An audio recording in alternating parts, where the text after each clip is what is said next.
hello. Welcome to episode 59 of the MastoCast. Hello, how's it going? Did you hear my voice break there? Hello.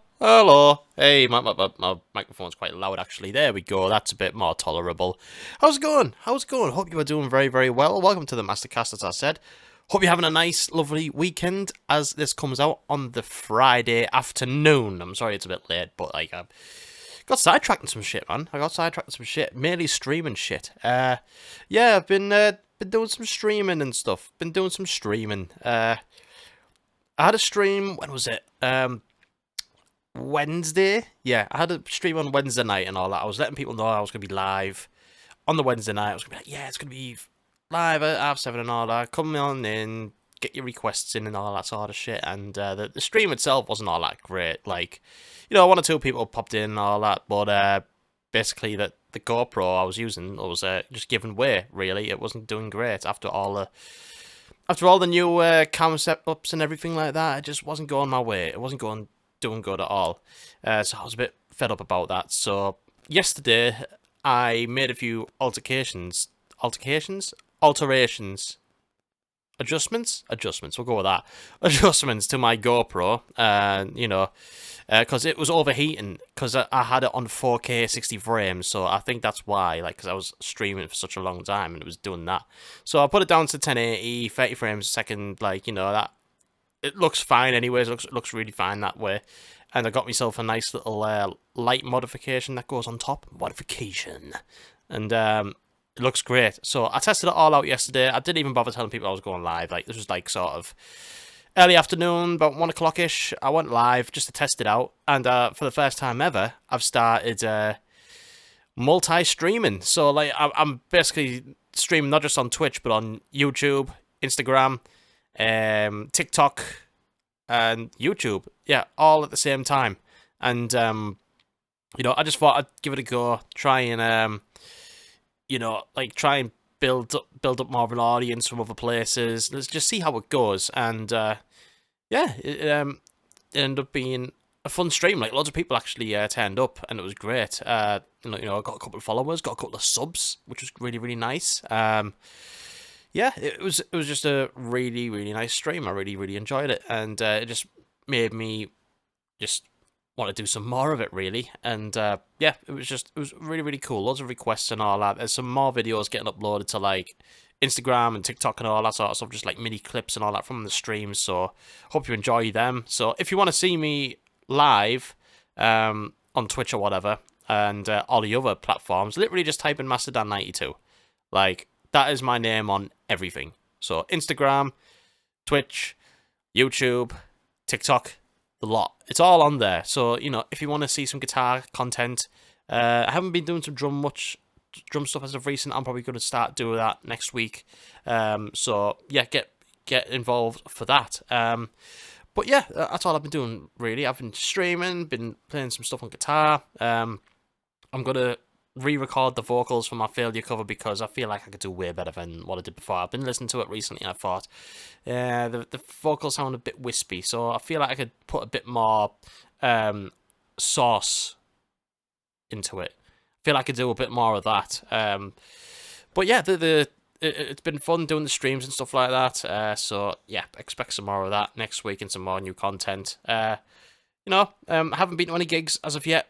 You know, I haven't got one until next month, so, which is Dave Gilmour, 12th of October. Yeah, 12th of October, I'm going to be at Royal Albert Hall to see him, so that's it for so, I haven't been to any live music for a while, so expect that soon. What else have I been fucking up to? Just been playing a lot of Final Fantasy Rebirth. That's literally the only game I've been playing.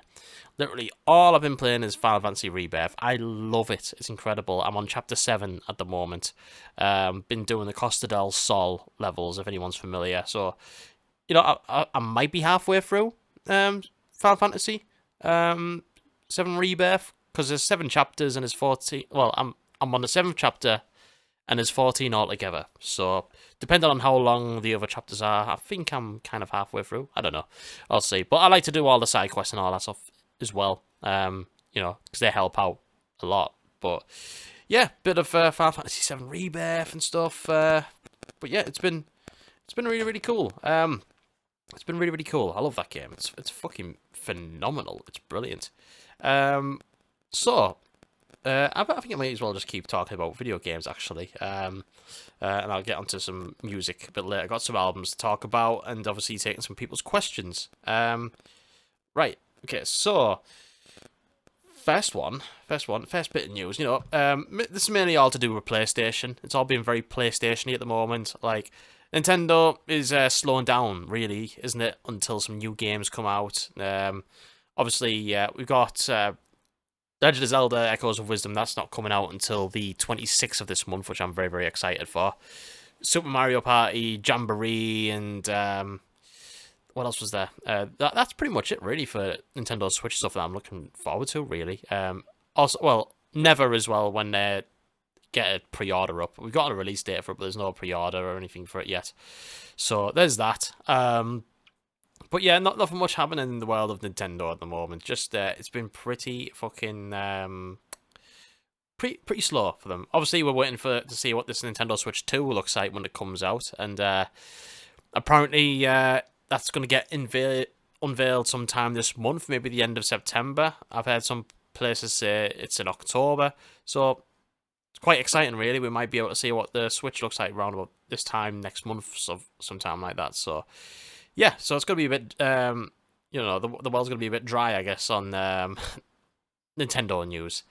So yeah, there's quite a lot been going on with PlayStation as of recent. So first of all, like Concord, a game that I spoke about on the PlayStation showcase that happened a couple of months ago, hero shooter, Overwatch rip-off thing.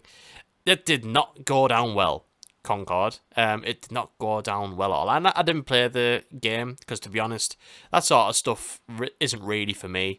You know, online multiplayer stuff. The only thing I fuck with really at the moment is Helldivers 2, which is unbelievable.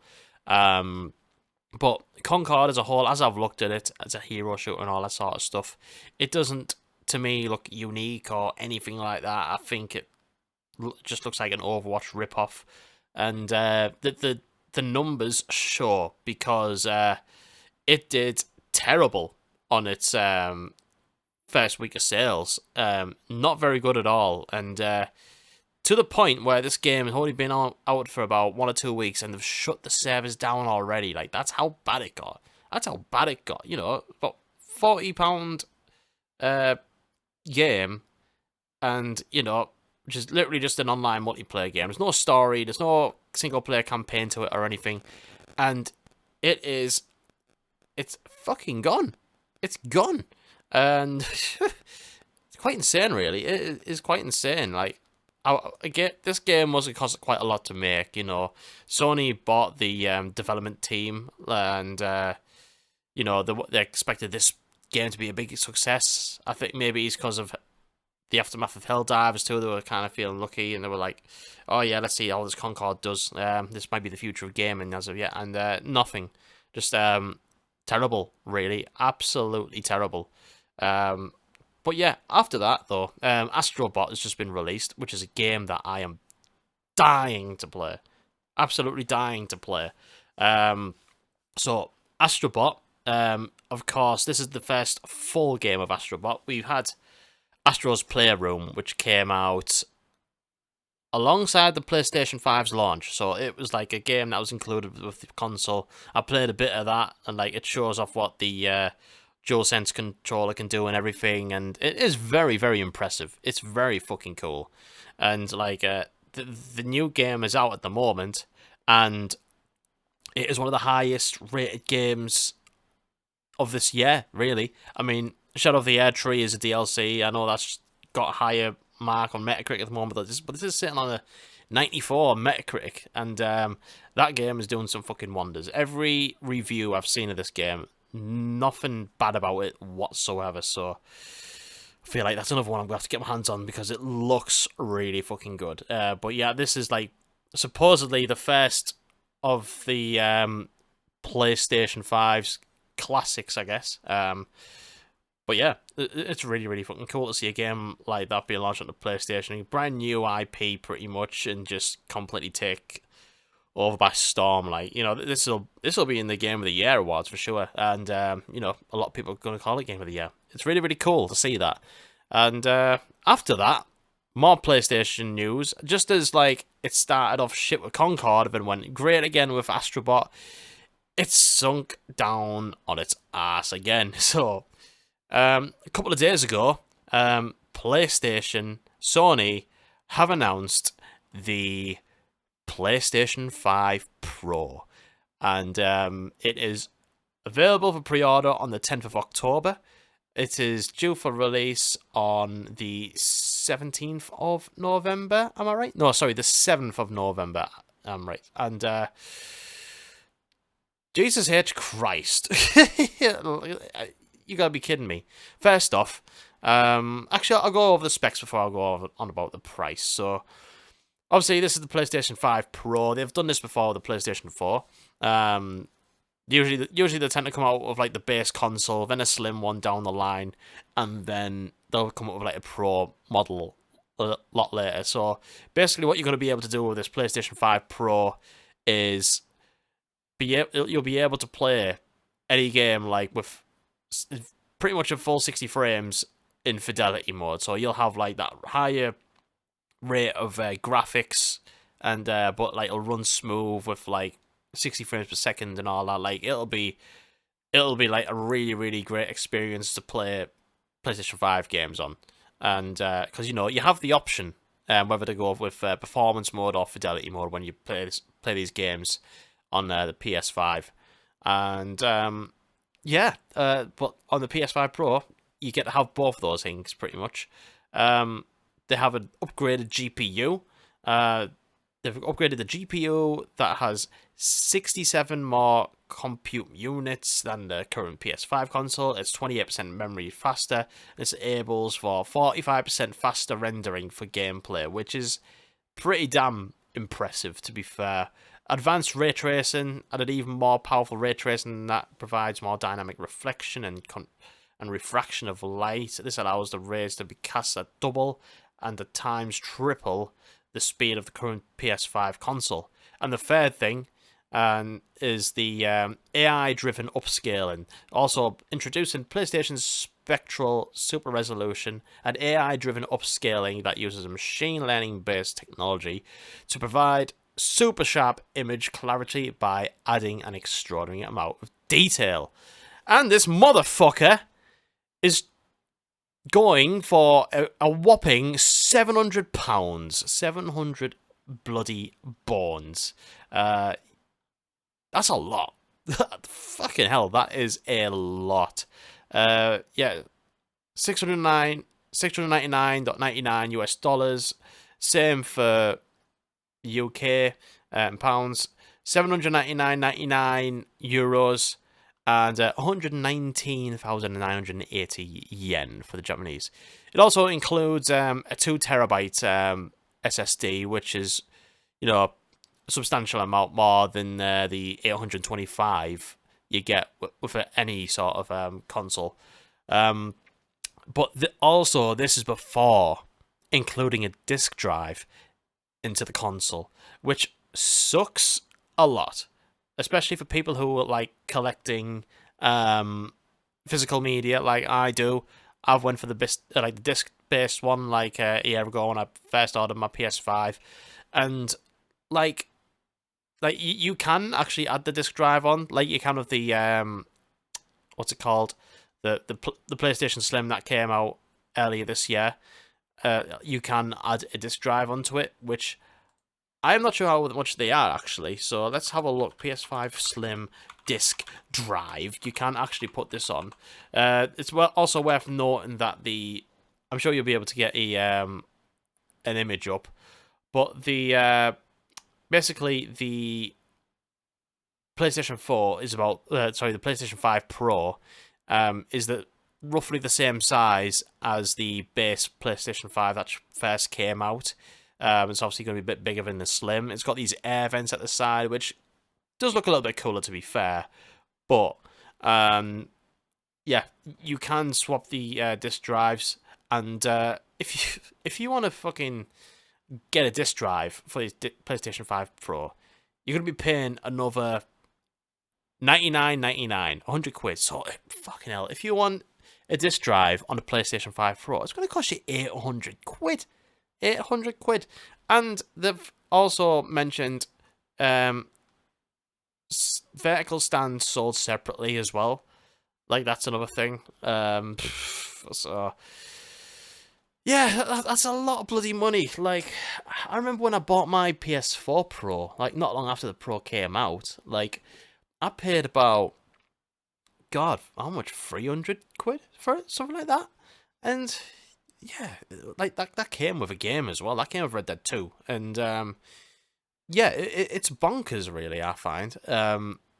A console to be that much. And I know there's a lot of people out there that are saying no to it, really. Like, that a lot of people aren't really happy with the price. You know, if it was like another 100 quid, like it was like £100 more than the standard PlayStation 5 Slim or regular one, like I would think that would be fair enough, right? I think that'd be fair enough. Like, say if it was about 500 or 550, I think that would be a fair enough price.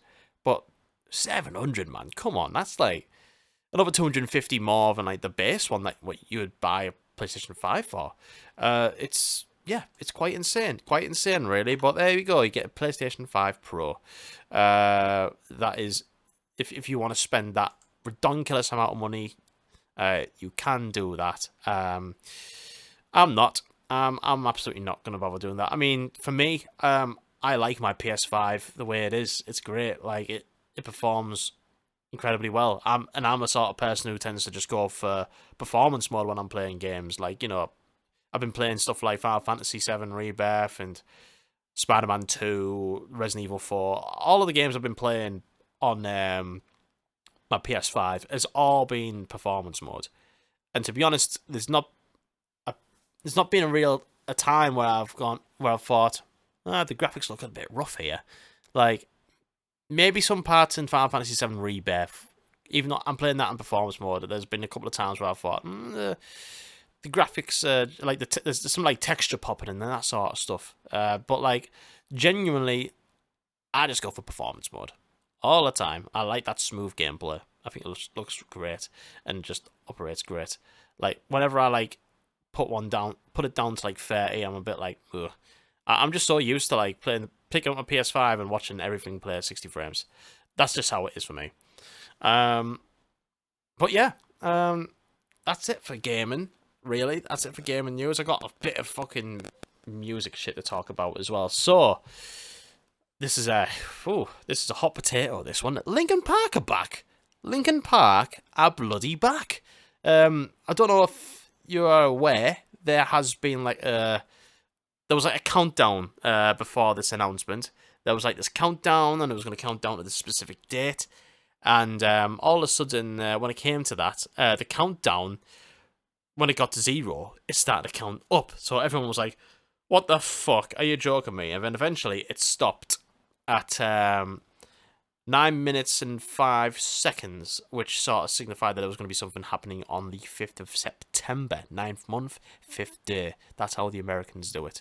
So yeah, all of a sudden there was like this thing happening, and there was an event happening. People were sort of speculating that it was going to be Linkin Park back of a new singer, but not to to my surprise, like, this is a big announcement. So Linkin Park came back with a live streamed concert with a new singer by the name of Emily Armstrong, and not just that, a new album and a new tour.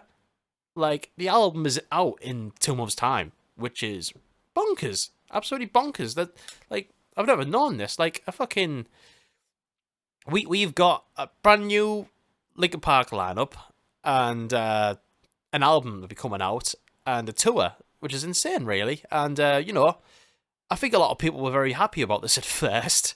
I say at first because there's some shit about Emily Armstrong that isn't great, that people are pretty upset about, which is, you know, fair enough in some cases. Fucking hell, it's a tough one, really. So let's get let's get on with the singer. So there's a reason why people aren't happy with the current lineup of Linkin Park, being Chester Bennington's. I hate to say the word replacement, because he was one of a kind. There's no real way of replacing him. This is just a new era for Linkin Park. But Emily Armstrong is part of the Scientologist cult, which I don't know a lot about, to be honest, but a lot of people aren't happy about it. I think they're a bit fucking nuts from what I have seen. There's some whack shit that they've been going on about. I've not been too microscopic about it all, but yeah, that's not great. And the other half, which I think is the main concern, is that she was apparently backing former actor. What's he called? Is it Danny Masterson? Yeah, Danny Masterson. Sorry. He is. He's an actor who's been on stuff like that 70s show, and he was in Netflix's The Ranch. He was on trial for rape, which obviously is a fucking terrible thing, absolutely terrible thing. And Emily Armstrong was asked to support him on his trial. So what we knew before anything else really was that, like, bear in mind, this is about an hour after the news broke out. All this shit started coming out.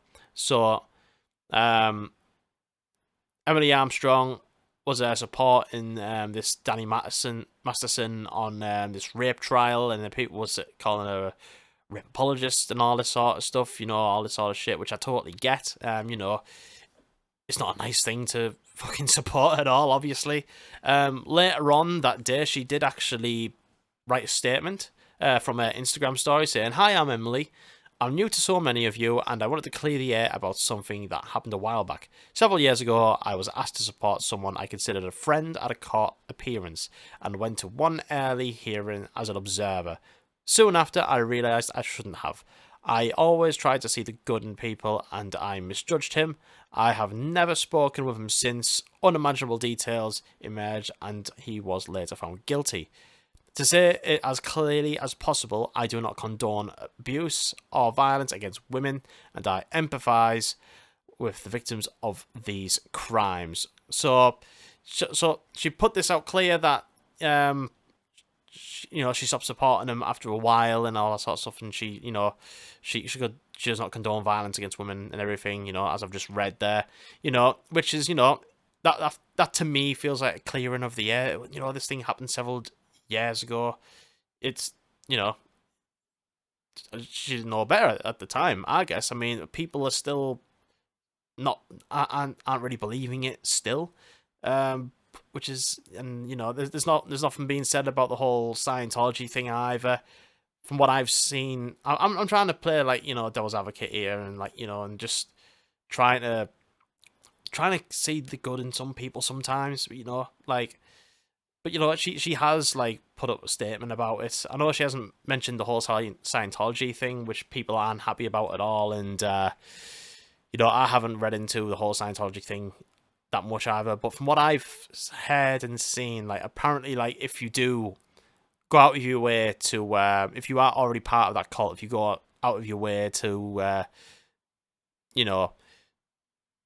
tell people that you do not wish to be part of this Scientologist cult, or you sort of say anything bad about them in any shape or form, apparently they won't take to it very kindly, is what I have sort of looked at. And yeah, and so I think she might be sort of covering her back by not saying anything.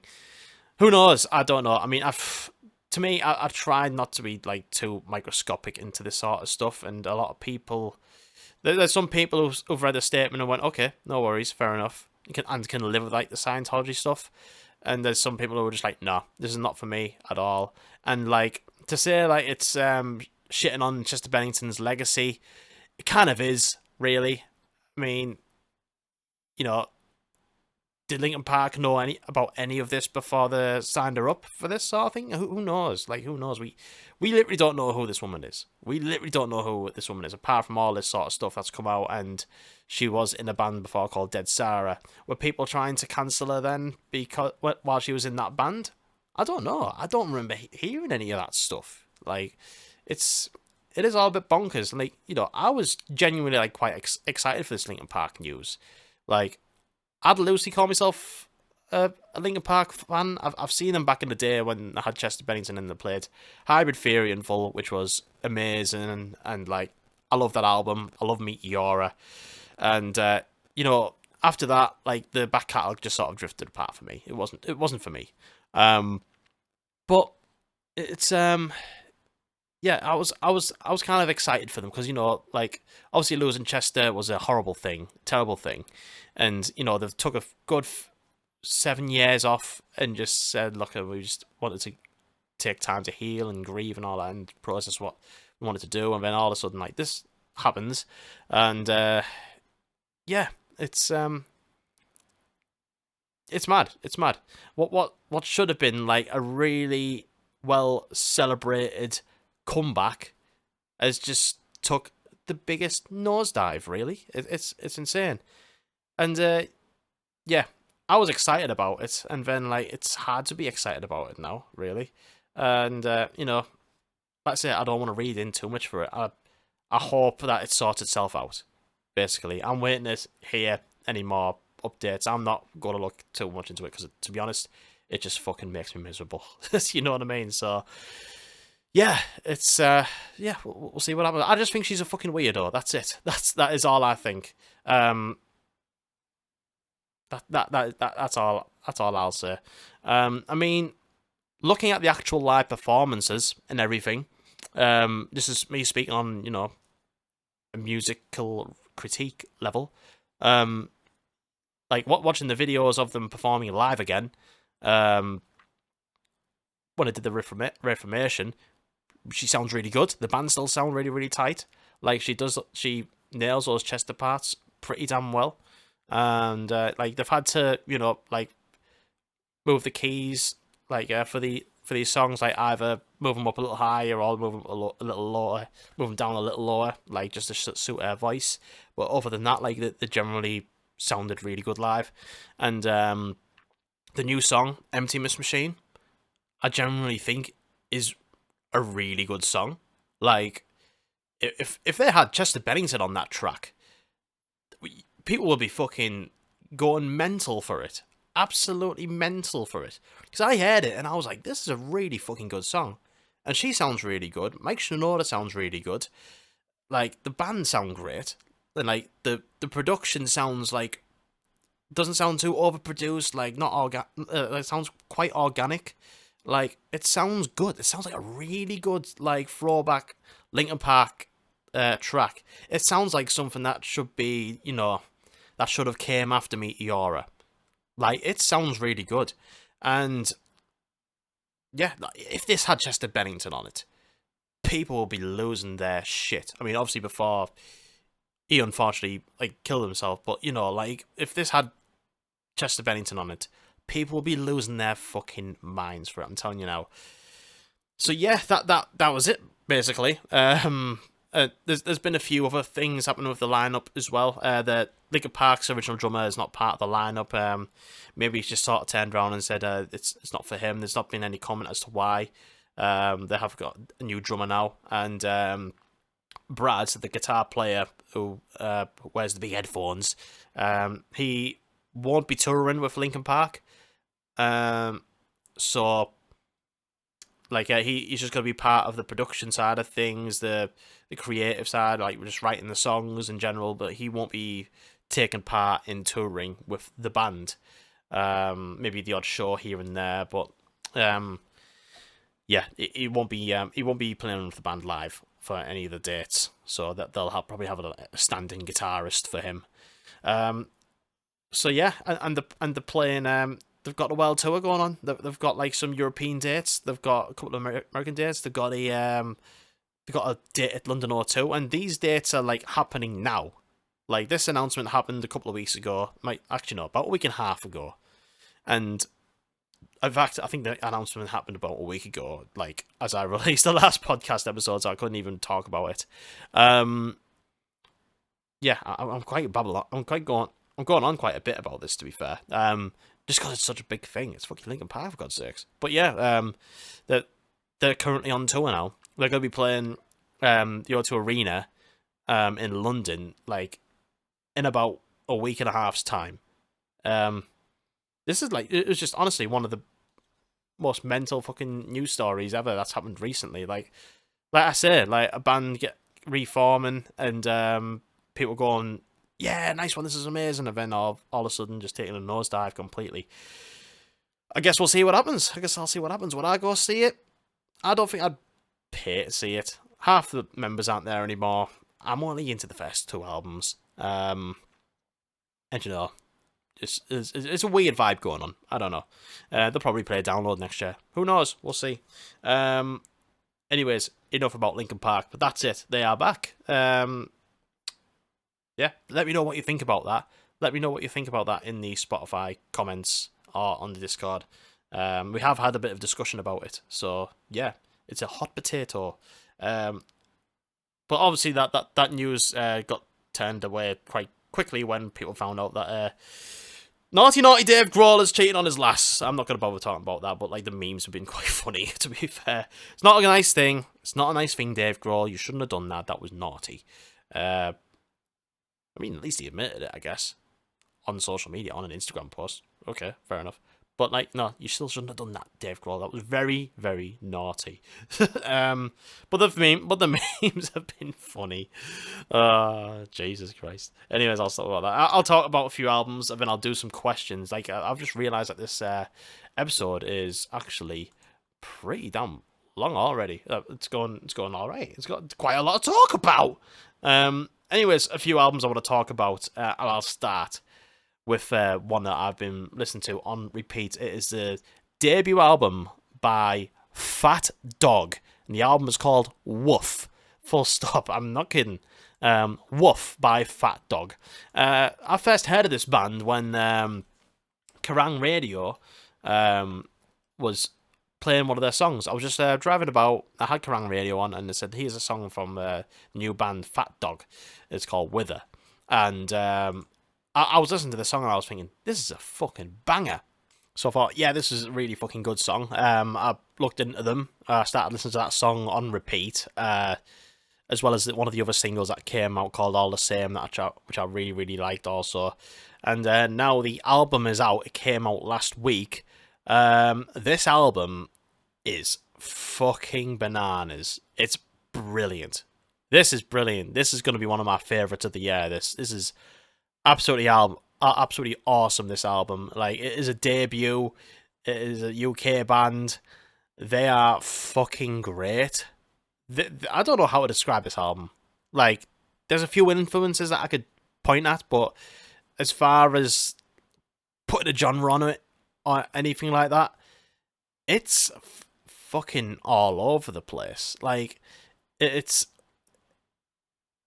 kind of like, it's techno, rock, alternative, electronic, and psychedelic. It's very, very weird to describe this album. I can't really think of any way to describe it other than just go listen to it. Just go listen to it. Like, this album is just fucking unbelievable. Like, I love it. You know, like, starting off a Vigilante, like, a sort of spoken word thing, and it goes into, like, a sort of a Prodigy sort of synthwavey beat, and it's got, like, a very good, like, pace to it. I'm sorry, I don't know how to describe this album. It's just fucking brilliant. It's really bloody lovely. It's only 33 minutes long. There's bits of, like, Nine Inch Nails and All of the Same, like the sort of the throbbing synths that are going on, and like the vocals that are going on. They're kind of robotic in a way, but they've got like such a distinct sort of Southern British accent going on. Wither is just a real good bouncy number. This is the one I heard on Kerrang Radio. Like a hell of a good like sort of bass line that goes along with it, the fast paced drums like dum dum bam bam bam bam bam. You better with her, baby, before you die. Like it's hard to describe. It's kind of that song to me's got a bit of like a Devo sort of sound, like whip it good. That band. And like songs like Closer to God have got like a King Gizzard and the Lizard Wizard vibe, like with the sort of 70s sounding drums and the like the sort of scales that like they do with it, like the kind of like Egyptian sounding scales, like like it's hard to sort of describe. Like you get that a lot with like Closer to God, and King of the Slugs is phenomenal. This is a 7-minute track, like the longest track on the album, and it is absolutely bonkers. It's incredible. Like it starts off like very sort of like a polka sort of techno track. It gets very much like that, and in the middle it sort of slows down to like a ballroom type vibe, I guess, and then builds back up its pace, like going into like back into sort of like this really fast polka rhythm again, and it's very there's a lot of distortion throughout this album. There's a lot of like heaviness around it. Like the vocals are all over the place. Like usually like they're quite low, like they're quite sort of baritone-y sounding vocals, but like there's a lot of like yelping throughout some of the tracks as well. But King of the Slugs, man, is so good. And Running is like probably my favorite track on the album. That was like another one of the singles that came out.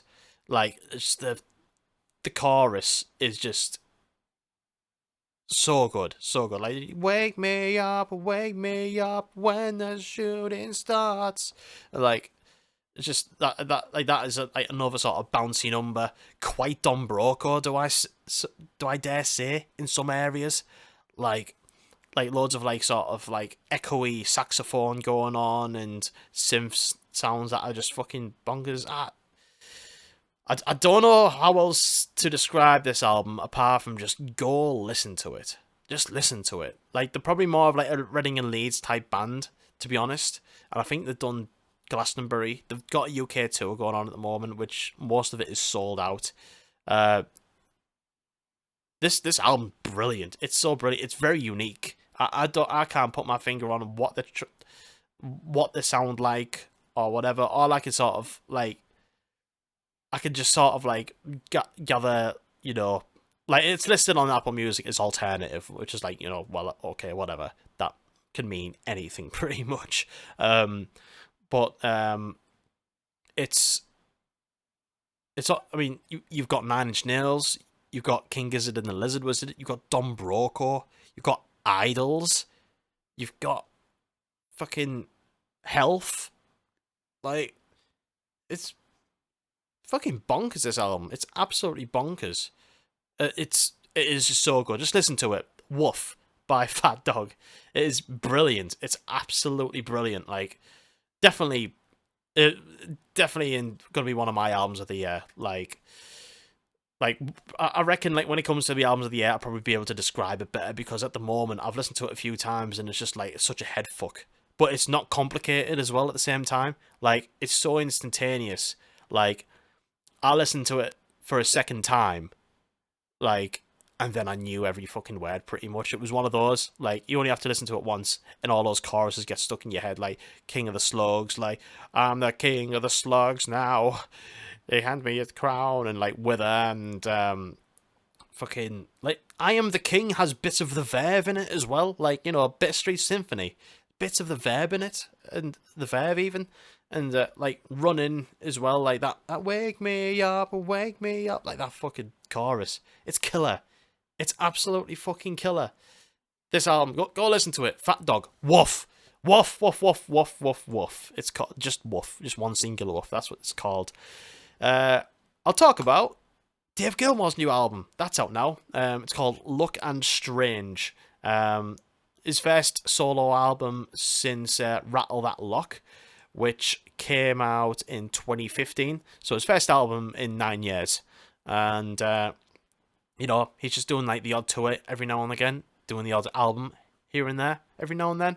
And yeah, Dave Gilmour, of course, of Pink Floyd, guitar virtuoso, my favorite guitar player of all time, just an absolute fucking awesome dude, legend. I love him. Um, yeah, this is his first solo album in a while, and obviously he's touring that, and I can't wait to fucking see him at the Royal Albert Hall. He's got a few dates announced. Like I think he's doing like 5 or 6 nights at Royal Albert Hall. He's doing a few in Italy in a couple of weeks' time, and some of them are in Madison Square Garden as well. And that's pretty much it as well, really. In Los Angeles, he's got some gigs there. Not a big tour, not a big touring guy. He's an old guy. He's an old geezer. How old is he? How old is Dave Gilmour? Hey, Dave, how old are you? David Gilmour. There he is. He is 78 years old. Old geezer, old geezer. And tell you what, he can still fucking shred. Well, not shred. He's a blues guitar player. Let's be honest. But I love Dave Gilmour. One thing I love about him is just that obviously he's come up with some amazing parts in Pink Floyd. Pink Floyd are obviously a psychedelic, progressive band, but Dave Gilmour just always brought out a lot of feel, a lot of emotion and blues from his guitar playing. It's just like, he's not a shredder by any means, you know, he's not like fucking Animals as Leaders or anyone like that, or, you know, Polyphia. He's nothing like that, but what he brings is just something that I absolutely adore, and just a sheer emotion through his playing.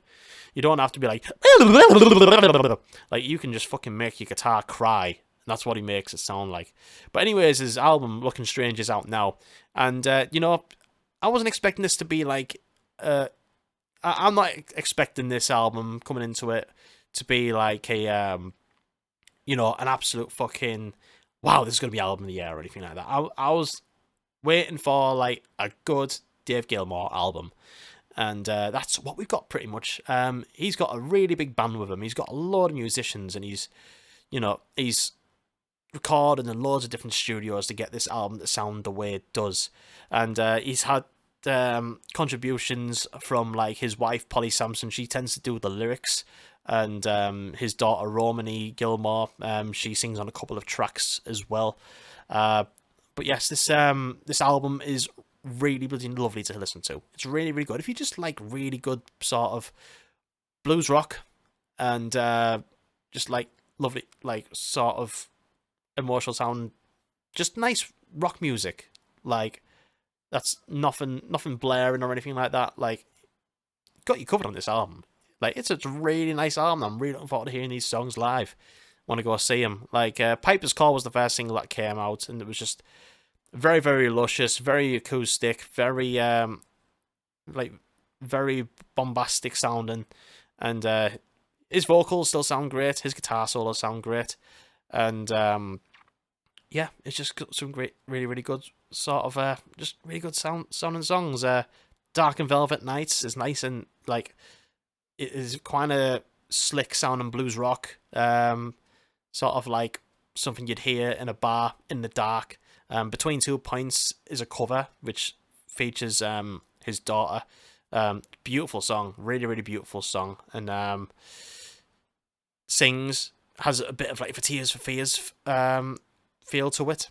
It's a bloody nice song. I really, really like that.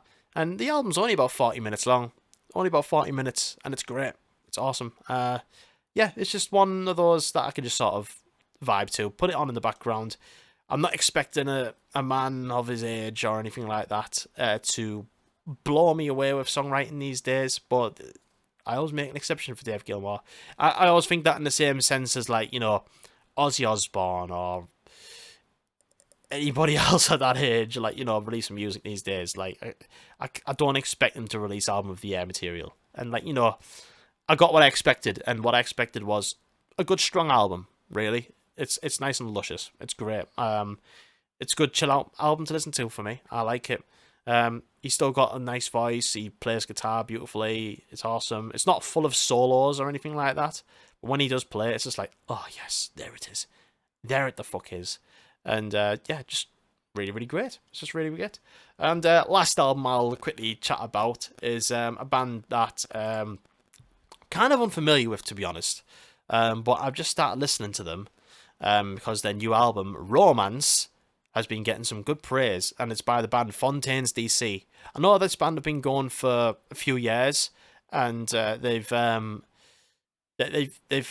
a couple of albums out before this, and they've done like a lot of festival appearances and everything.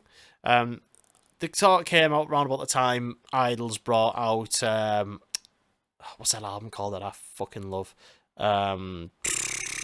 I forgot what it's called. It's a really good album by the Idols. Came out around about the same time, and yeah, they're just kind of I don't know. I just never really sort of given them a proper listen. I don't even know why. I've heard a lot of good things about them, and they're more of like a BBC One Reading and Leeds band until I just started seeing like promo shots of them, and they're dressing like Korn, and that piqued my interest basically. But like I heard a bunch of like podcasts in other places saying about how good this album is, so I gave Romance a listen, and I've been listening to that for the past few days, and this album is really good. Like, it is really, really good. It's like from what I hear, Fontaines DC, like I think they've got more in common on this album. I haven't listened to any of the others, but I think they've got more in common on this album with bands like Turnover and Nothing and Citizen. Like, I hear a lot of that in this album. Like, it's very moody. Like, it's very British. It's very sort of shoegazy in parts, and the Starburster, which is the main single from this album, that chorus has been stuck in my head. The fucking I'm not into business if it's voluntary business. Ooh, I like that. I like the little ooh in it. It's great. Desire is a fucking great track. So it's very slow. It's a lot of slow stuff going on in this album, but I really, really like it. Sundowner is beautiful, and it ends on a proper Britpop banger. Like, and again, this Britpop-y sounding songs, it sounds like something off Peripheral Vision, like by Turnover. Like, this is a really fucking good album, and they're playing arenas in the UK. And off this album alone, I want to listen to some more of their stuff, because I feel like I've missed out. But from what I've also heard, like, this album's very different to the others as well. So yeah, Irish Fontaines DC. This is their fourth album, I believe. Yeah, this is their fourth album, Romance, and yeah, they've gained themselves a new fan just off this. Just because I looked at them and thought, oh, they're like Korn, and you know, started wearing all these fucking tracksuits and shit like that. So yeah, I'll have to give the other albums a listen, because I've heard they're actually really, really good. But yeah, Romance by Fontaines DC. Give it a listen. It's really, really good. But for me, the highlight of this week has just been that Fat Dog album. It's so good. I highly recommend people getting into that. Anyways, we're coming up to the end of the podcast now, and I'm going to take some questions that I've been taking. So, first one is on Instagram. So this one comes from J.K. Smith, and he asks, and I'm going to be disappointed with this, did you try the Grimace shake from Mackie D's? I haven't. And you know what? When I first saw this question, I went on Uber Eats to try and order one, so that I had it, and that I could give you my response on podcast. But it wasn't there, Jake. It wasn't there. I'm really, really good. So no, I haven't tried the Grimace shake from Mackie D's, unfortunately. I do rate Mackie D's milkshakes, actually. I think they're fucking rock. Yeah, so next one, the next question, is there any in Discord? I'll just quickly check Discord. No, there isn't. So, last question comes from Haley, and this is a good one, actually. What's your favourite part of Welcome to the Black Parade as it turns 18? Let that sink in for a minute. Fucking Welcome to the Black Parade is 18 years old. It is old enough to drink in the UK, which is fucking bonkers. I remember this album coming out. Yes, in like fucking hell, 2000. Yeah, of course, 2006. I was 14 years old. I remember this album absolutely taken over.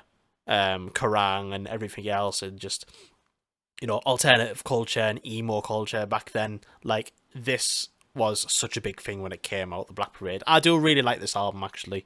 I'm more of a Three Cheers for Sweet Revenge type person, but I like all My Chemical Romance albums. I'd probably say Black Parade's my second favourite. I do love this album. My favourite bit of the Black Parade, to be honest, it's a tough one. As I'm looking at the track list, I bloody love This Is How I Disappear. I absolutely love that song. I mean, obviously, Welcome to the Black Parade. That is like an incredible song. I think it is easy for me. I mean, it's like saying Bohemian Rhapsody is the best Queen song. It just is, isn't it? Like that, you can't tell me that there's anything better than that, or whatever. But like, Welcome to the Black Parade, the title track, it is the best My Chemical Romance song for me. Like, and I fully come to terms with that when I saw My Chemical Romance at Milton Keynes a couple of years ago when they came back, because when they played that, like, it was jaw-droppingly good. It was incredible. Like, I never known a feeling like it, with all, like, everyone in the whole fucking stadium. Not one person didn't shut up for this song. Everyone was screaming the words to this song. I never heard a stadium as loud as that. It was the best stadium gig I've ever been to. And just that song was incredible. And I just remember feeling like this big sort of uplift of energy, like during the part where it goes, I don't care, we'll carry on, with the key change and everything. Like, it was just amazing. Like, when I finished playing, and you know, this is a song I've heard hundreds of times. It's because it's on everywhere. It's on radio all the time. It was played to death when it came out. It's on every rock night you go to. It's on. So everyone has the little fucking, when I was a young boy, you know. And, like, you know, this is a song I've heard to death. And it still ended up being, like, my favourite song at the gig. So, yeah, that it is absolutely my favourite track on Welcome to the Black Parade. Famous Last Words, fucking ripper. It's great. Mama always reminds me of The Wall by Pink Floyd, which is my favourite album of all time. House of Wolves, brilliant. I Don't Love You, brilliant fucking ballad. The Black Parade's a fucking really strong album. It's really, really strong. It's awesome. And yeah, it absolutely should be celebrated as so, really. It's an incredible album. And yeah. When's My Chemical Romance going to fucking come back? I mean, I know they have just come back, but, you know, surely they got to be recording a new album. Come on. Come on. It's got to be a new album in the works. Surely. And, you know, when they come back, I'll be all over it. I will be there. Absolutely. Hayley will be as well, because that's her favourite band. Yeah, but thank you very much for that question, Hayley. Yeah, that was My Chemical Romance.